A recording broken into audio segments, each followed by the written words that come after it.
আসসালামু আলাইকুম রহমতুল্লাহি অবরকাতুহ।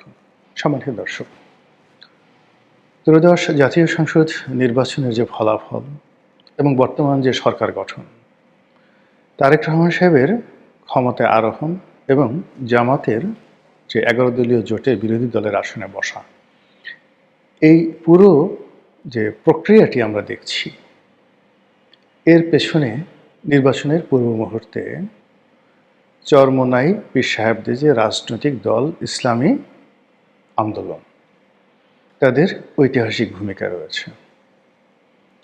এবং বিশেষ করে এই দলের নেতৃত্বে যে দুজন ভাই আছেন, বড় ভাই মৌলানা ফজলুল, একজন হলো ফজলুল করিম আর ছোট ভাই ফয়জুল করিম। আমরা সাধারণত পীরে চরমোনাই বলতে দুজনকে বুঝি, ছোট পীর আর বড় পীর। ছোট পীর যিনি আছেন তিনি পলিটিক্যালি ওভার স্মার্ট এবং পলিটিক্যালি অগ্রগামী, এবং আমরা তাকেই চিনি।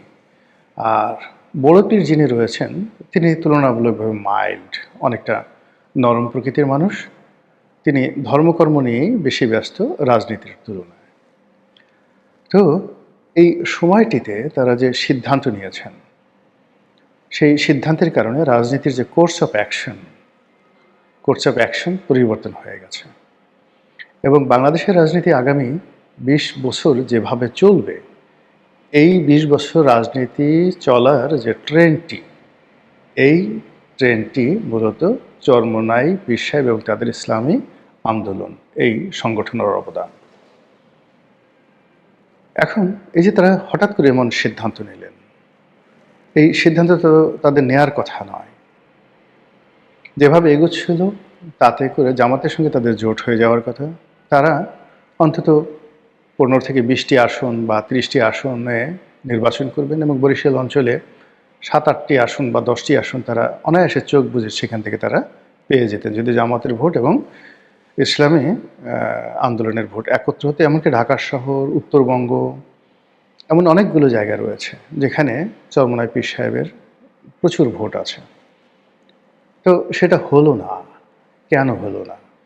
কেন সে সিদ্ধান্ত নিলেন?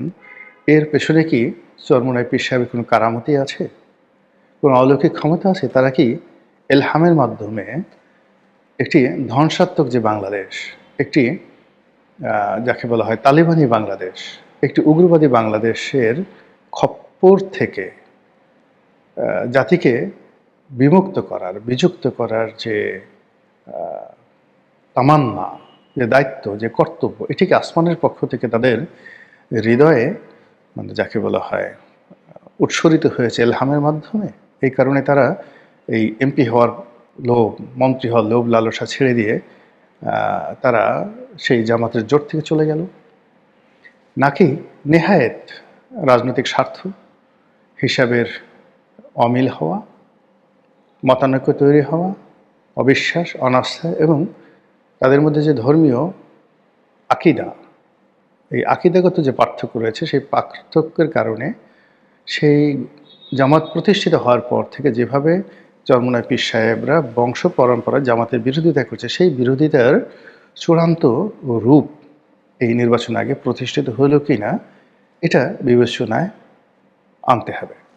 কিন্তু ঘটনা যাই হোক না কেন, বাস্তবতা হলো যে চরমোনাই পীর সাহেব যদি আসতেন, তাহলে মামুনুল হক সাহেবও তাদের সঙ্গে থাকতেন এবং এতে করে জামাত ইসলামের ক্ষমতায় আসার সম্ভাবনা থাকতো 99%। আর তাই যদি হতো, বাংলাদেশে একটা ইসলামী এমিরেটস হতো, তালেবান হতো, পাকিস্তান হতো, তুরস্ক হতো, ডাজ নট ম্যাটার। কিন্তু গত 17 মাসে আমরা যে জিনিসগুলো দেখেছি, ঠিক সেম জিনিসগুলো হতো।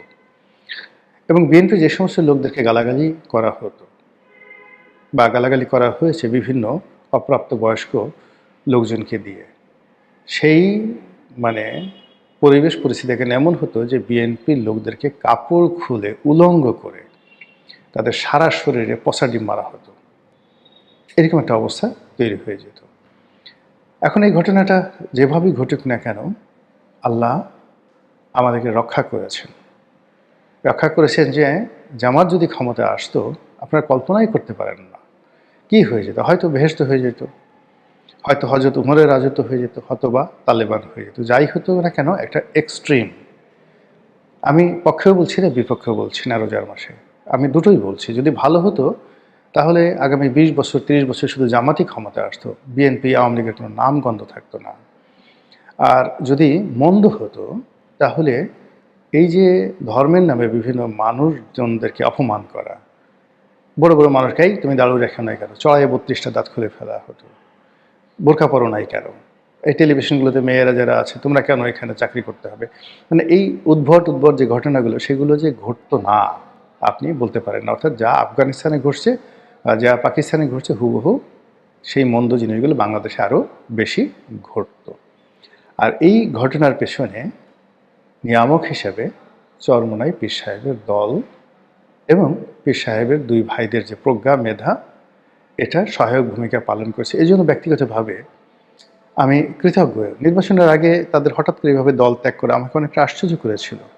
আমি যেহেতু বরিশাল বিভাগের মানুষ, বরিশাল বিভাগে আমি তাদের জনপ্রিয়তা সম্পর্কে জানি। ইভেন আমাদের গলাচিপাতে তারা যে ভোট পেয়েছে, সেই ভোটের সঙ্গে যদি জামাতের ভোট যোগ হতো, অনায়াসে সেখানে চরমোনাই পীর সাহেবের প্রার্থী কিন্তু জিতে যেত। একই অবস্থা বাউফলে, একই অবস্থা কলাপাড়াতে হতো, পটুয়াখালী সদরও হতো। তাদের মানে এই আমি মানে পটুয়াখালীর 4টে সিট সম্পর্কে কথা বলতে পারি। ঢাকাতে আপনি যদি মনে করেন যে ঢাকার সায়দাবাদ, যে এলাকা দরিদ্র এলাকা, কামরাঙ্গীরচর, সায়দাবাদ, সে সকল এলাকাতে চরমোনাই পীর সাহেবের যে কত ভক্ত মুরিদ রয়েছে আপনি কল্পনাই করতে পারবেন না। যে সমস্ত দরিদ্র এলাকা, ঢাকার যে সকল দরিদ্র এলাকা, এমনকি গুলশানের যে করাইল বস্তি এলাকা, সেই করাইল বস্তি এলাকাতে তারা যে কত ভোট পেতেন কল্পনাই করতে পারতেন না যদি রিয়েলি ভোট হতো। এবং এখন যে সকল ইঞ্জিনিয়ারিংয়ের কথা বলা হচ্ছে, যে ইঞ্জিনিয়ারিংগুলো বিএনপির পক্ষে গেছে, সেই ইঞ্জিনিয়ারিংগুলো যদি চরমোনাই পীর সাহেব থাকতেন জামাতের সঙ্গে, তাহলে পুরো ইঞ্জিনিয়ারিং প্রসিডিউরটা থাকতো জামাত এবং এই চরমোনাই গ্রুপের সঙ্গে। এনিওয়ে, এখানে একটা বিষয় হলো যে চরমোনাই পীর সাহেব যা করেছেন আলহামদুলিল্লাহ, আল্লাহ ভালো জানেন। তো তারা কিন্তু নীতিগতভাবে জামাতকে যত গালাগালি করেছেন, আওয়ামী লীগ তার 10 ভাগের 1 ভাগ গালাগাল দিতে পারেনি। চরমোনাই পীর সাহেবদের যে সকল ওয়াজিন রয়েছেন, তাদের যে সকল মাদ্রাসা রয়েছে, মসজিদ রয়েছে, তাদের যে সকল আলেম উলামা রয়েছেন, তারা অনবরত সেই 50-এর দশক থেকে এখন পর্যন্ত, এখানে চরমোনাই পীর সাহেব কিন্তু নতুন না। উনি এখন যারা আছেন, উনি পীর ছিলেন, ওনার বাবা আরও বড় পীর ছিলেন, খুবই নামকরা বিখ্যাত অলি আল্লাহ ছিলেন, ওনার দাদা আরও বড় পীর ছিলেন, আরও বড় পীর। এবং এখন চরমোনাই পীর সাহেবদের সম্পর্কে হয়তো অনেকে নেতিবাচক কথা বলবেন, কিন্তু তার বাবার সম্পর্কে একটা টুশব্দ করার মতো লোক বাংলাদেশে ছিল না। এতটা সম্মান এবং মর্যাদার জায়গাতে ছিলেন। এবং তার বাবা মানে বর্তমান পীর সাহেবদের বাবা যে সম্মানের জায়গায় ছিলেন, তার সে তার দাদা মানে পীর সাহেব ইসাক সাহেব আরও সম্মানিত জায়গাতে ছিলেন।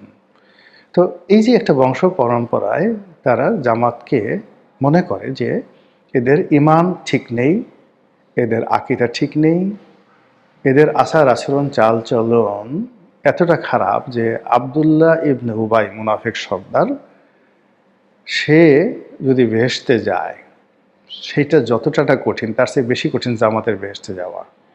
কিংবা ধরুন সেই যে ভণ্ডনবী মুসাইলামাতুল কাজ্জাব, কাজ্জাব শব্দের অর্থ মিথ্যাবাদী, মানে মিথ্যা কথা বলতে বলতে তার উপাধি হয়ে গেছিল কাজ্জাব। তো সেই যে মিথ্যাবাদীদের সর্দার মুসাইলামাতুল কাজ্জাব নিজেকে ভণ্ড নবী দাবি করে মুসলমানদের বিরুদ্ধে যুদ্ধ করেছিলেন।